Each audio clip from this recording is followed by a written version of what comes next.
سورج ستارے چلے آئیں گے اور فرشتوں کا لشکر چلا آئے گا.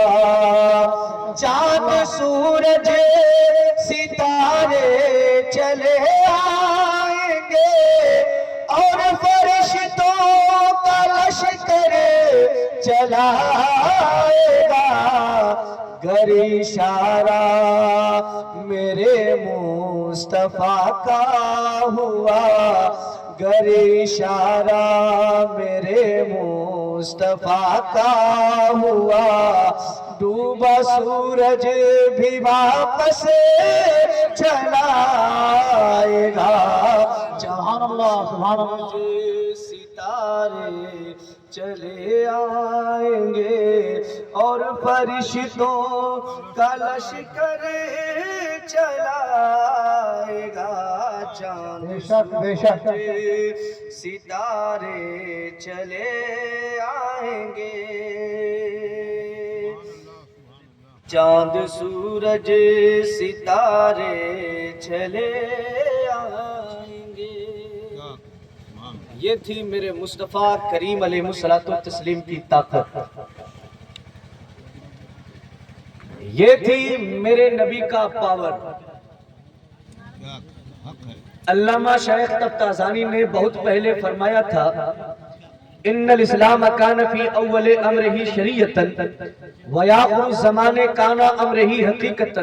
آج جو تم مذہب اسلام ایک کتاب کی صورت میں دیکھ رہے ہو، آج جو مذہب اسلام ایک کتابچے کی صورت میں دیکھ رہے ہو، آج جو مذہب اسلام ایک مقدمے کی صورت میں دیکھ رہے ہو، آج جو مذہب اسلام ایک اصحاب صفہ کی جماعت پر دیکھ رہے ہو، آج جو مذہب اسلام بدر و حنین میں شامل ہونے والے اصحاب کی جماعت پر دیکھ رہے ہو، آنے والے دنوں میں یہی اسلام ہر گھر کی آواز بنتا ہوا نظر آئے گا. جب جب انسان چاند کی کمنڈ پر اپنا آشیانہ بنائے گا، جب جب انسان سورج کی شعاعوں کو گرفتار کرے گا، تو یاد رکھنا مسلمانوں، یہ سائنس کی کامیابی نہیں بلکہ حقیقت میں مذہب اسلام کی کامیابی ہوتی بھی نظر آتی ہے. دیکھیں اس کی پروف دیکھیں. امریکہ کی سرزمین پر عیسائیوں کی پیشوا نے، عیسائیوں کے راہب نے ریسرچ کیا، 100 ایسے اشخاص کو، 100 ایسے انبیاء کی جماعت کو اکٹھا کیا جو سب سے پاورفل رہے ہو، جو سب سے باحکم رہے ہو، جو سب سے جن کی ہمت، جن کی شجاعت لوگوں پر دبدبے کی صورت میں رہی ہو. جب کتاب کو چھاپا گیا، جب کتاب کی اشاعت کی گئی، جب کتاب کو پریس سے منظر عام پر لایا گیا، تو وہ عیسائی ڈاکٹر، وہ عیسائی پروفیسر جو سب سے پہلا نام دیتا ہے، وہ 100 انسانوں میں سب سے پہلا نام دیتا ہے، وہ کسی دنیا دار کا نہیں بلکہ احمد مختار کا دیتا ہے، سبحان اللہ، نبیوں کے سردار کا دیتا ہے. پوچھا عیسائیوں نے، اے پروفیسر تو سٹھیا گیا ہے، اے پروفیسر تیرے دماغ کی نسیں ڈھیلی پڑ گئی ہے، تو ایک عیسیٰ علیہ الصلوۃ والتسلیم کا ماننے والا امتی ہے، سب چاہتا ہے کہ وہ اپنے انویائی کی، اپنے پیغمبر کی، اپنے پروفٹ کی تعریف کیا کرتے ہیں. تو ہے کہ مسلموں کے رہنما، مسلموں کے پیشوا، مسلموں کے نبی کی تعریف کرتا ہے، تو وہ مانگے تو اعلان کرتا ہے کہ میں نے عیسیٰ کی زندگی کو بھی چھانا ہے، میں نے موسیٰ کی زندگی کو بھی چھانا ہے، میں نے ابراہیم کی زندگی کو بھی چھانا ہے.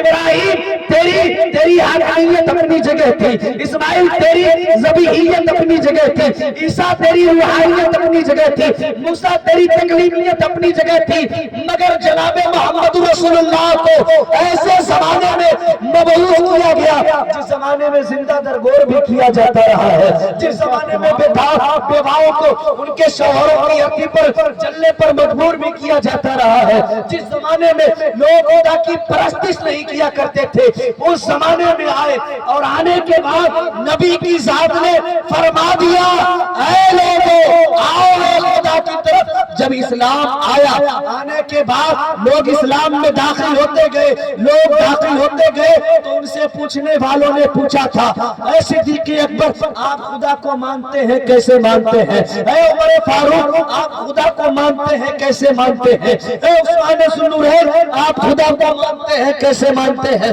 मौलाए कायनात आप खुदा को मानते हैं, कैसे मानते हैं? तो तमाम असहाब ने यही कहा था कि देखे हुए का कहा मान लिए हैं, हमने तुझे बिन देखे खुदा बेशक सुभान अल्लाह सुभान अल्लाह। हमने तुझे बिन देखे खुदा मान लिया है। नहीं मानना किसी और चीज को। हम तो देखते हैं उनके शय को, उनके तजल्लियात को, उनके फरमुदात को, उनके हकामात को। मौलाए कायनात रुए जमीन पर रहे हैं, दामादे पैगंबर रहे हैं, खातूने जन्नत के शौहर रहे हैं, हसनैन करीमैन के वालिद रहे हैं। इरशाद फरमाते हैं कि उस वक्त तक पेशानी को अपने सर से, अपनी सर को, पेशानी को सजदे से नहीं उठाता जब तक के मौला की, जब तक के परवरदिगार के तजल्लियात को अपने मैं नहीं देखता। बेशक बेशक सुभान अल्लाह। मूसा कलीम गए थे कोहे तूर पर, मौला मैं तुझे देखना चाहता हूँ, मौला मैं तुझे देखना चाहता हूँ। रब ने फरमाया लन तरानी, मूसा तू नहीं देख सकता, मूसा तू नहीं देख सकता, मूसा तू नहीं देख सकता। रब ने फरमाया मूसा तू नहीं देख सकता। मूसा कलीमुल्लाह थे, मूसा अल्लाह से बातें किया करते थे, मूसा अल्लाह से कलाम किया करते थे। जिद पर अड़ गए, मौला हमको है तूर पर खड़े हैं, अपनी नूरानियत के, अपने रबूबियत के एक ही जलवे मुझे दिखा, मगर दिखा। रब ने 70,000 पर्दे के पीछे से महज एक झलक को कोहे तूर पर गिराया था। मूसा इरशाद फरमाते हैं कि मैं उस जलवे की ताब ना ला सका और घश खाकर जमीन पर गिर गया, सुभान अल्लाह। घश खाकर जमीन पर गिर गया। उस रब के मानने वाले हम हैं, उस रब के बंदे हम हैं, उस रब के पैरोकार हम हैं, उस रब के पैदा किए हुए हम हैं। हम लात को लतियाते हैं, मनात को जुतियाते हैं, दिगर माबूदाने बातिल को घसीट कर, लपेट कर जैसे इनकी खिदमत करनी होती है करते हैं, मगर कभी अपनी अना की चादर को उन ढकोसलों में नहीं लिपटा करते जहां पर जाने के बाद अपने बदन से खुद अनानियत की बू आती, नहीं लपेटा करते। ये तो देहात है। मुझे सलीस लफ्जों में कहना चाहिए, मुझे अच्छे अल्फाज में कहना चाहिए, आसान लफ्जों में कहा जाना चाहिए कि ये नस्ल इंसानी जब अपने वजूद को उरूज पर आता है, अपने वजूद को थोड़े हाई लेवल पर आता है, तो दुनिया व माफिया को भूल जाया करता है कि मेरी औकात क्या है, मेरी कैसी कैपेसिटी क्या है, मेरा स्टेटस क्या है, मेरा लेवल क्या है। वो तो शायद कहता है कि खुदा को भूल गए लोग फिक्र रोसी में, ख्याल रिस्क है रज़ाक का ख्याल नहीं। ठेठ भाषा में कहूं तो जब खुदा देने पर आता है तो छप्पर फाड़ कर दिया करता है, जब लेने पर आता है तो अतड़ी पचौनी भी खींच लिया करता है। आप भूले नहीं, भूले नहीं, जब अपने वजूद से कामयाबी की सदाओं को अपने कानों से सुने, लौट जाएं, लौट जाएं कामयाबी की तरफ, लौट जाएं कामयाबी की तरफ। ये दिल में सोचकर अपने वजूद को बिस्तरों में ना रखें कि हम बहुत बड़े बहादुर हैं, चौराहों पर ना गुजारें कि हम बहुत बड़े लीडर हैं। याद रखना, उलमा फरमाते हैं कि वो मछलियां मल्लाहों के जाल में फंसा करती हैं, वो मछलियां मल्लाहों के जाल में फंसा करती हैं जो मछलियां अल्लाह के जिक्र से गाफिल हो जाया करती हैं। जो वही मछलियां मल्लाहों के जाल में फंसा करती हैं जो अल्लाह के जिक्र से गाफिल हो जाया करती हैं। और हम और आप ये सोचते हैं कि हम अल्लाह के जिक्र से गाफिल हैं तो बड़े आराम की शय में हैं, बड़े आराम की शय में है। मियाँ अपने वजूद को देखे, वरना वो शायर कहता है कि हवा यहीं पे रहेगी तो है नसीमे बहार, कहाँ से लाओगे रानाइयाँ चमन के लिए। आज अपने बच्चों के अंदर वो तहजीब नहीं देख पाते, आज अपने बच्चों के अंदर वो तमद्दुन नहीं देख पाते, आज अपने बच्चों के अंदर वो अदब के मकाम नहीं देखा करते। बिगाड़ने वाली दूसरी कौम नहीं है, बिगाड़ने वाला दूसरा सोसाइटी नहीं है, बिगाड़ने वाले दूसरे अदियान नहीं है, बिगाड़ने वाले दूसरे मजहब नहीं है, बल्कि देखा देखी डाल और देखा देखी बाप। बेटे ने देखा कि बाप सोया हुआ है, बेटा भी सोया हुआ था। बेटे ने देखा कि बाप नमाज को नहीं जाता, बेटा भी नहीं जाता। बेटे ने देखा कि बाप चोरी कर रहा है, बेटा भी चोरी कर रहा है। बेटे ने देखा कि बाप शराब पी रहा है, बेटे ने भी शराब पीना शुरू कर दिया। हमने तो वो दौर भी देखा है कि जब गली के चौराहों पर नसीम चचा की उम्र के लोग जब रहा करते थे तो किसी बच्चे के अंदर हिम्मत ना होती थी कि उनके सामने से निकल जाया करते, उनके सामने से निकल जाया करते। और आज का हाल ये हो गया कि अगर भतीजा अपने हाथों में तंबाकू मल रहा हो तो रिश्ते में लगने वाला चचा हो, मामू हो, दादा हो, नाना हो, कहता है कि बेटा बढ़ा के, पोता बढ़ा के, नवासा बढ़ा के, जिस हैसियत से अपने नस्लों को मुखातब करेंगे, कहां जाएंगी ये नस्लें, कहां जाएंगी ये नस्लें। फिर कहते हैं कि हम लतियाए जा रहे हैं, जुतियाए जा रहे हैं। बस यही मकसद है। शहरे जापान में तकरीबन 7 या 9 साल तक बच्चों के लिए कोई एजुकेशन नहीं है कोई एजुकेशन। पहले सिखाया जाता है कि बच्चा बोलने के बाद उसे अदब के दायरे में मलहूस किया जाता है, उसके अंदर, उसके बॉडी के अंदर बड़ों की इज्जत और छोटों पर शफकत करने का सलीका सिखाया जाता है। वो वहाँ के हुक्मा, वहाँ के प्रोफेसर, वहाँ के नालिजीन कहते हैं कि जब बच्चे के अंदर ये चीज आ जाएगी, जब अदब आ जाएगा, जब तहजीब आ जाएगी, जब तमद्दुन आ जाएगा, जब कल्चर आ जाएगा, तो इल्म कभी भी सीख सकता है, इल्म कभी भी सीख सकता है।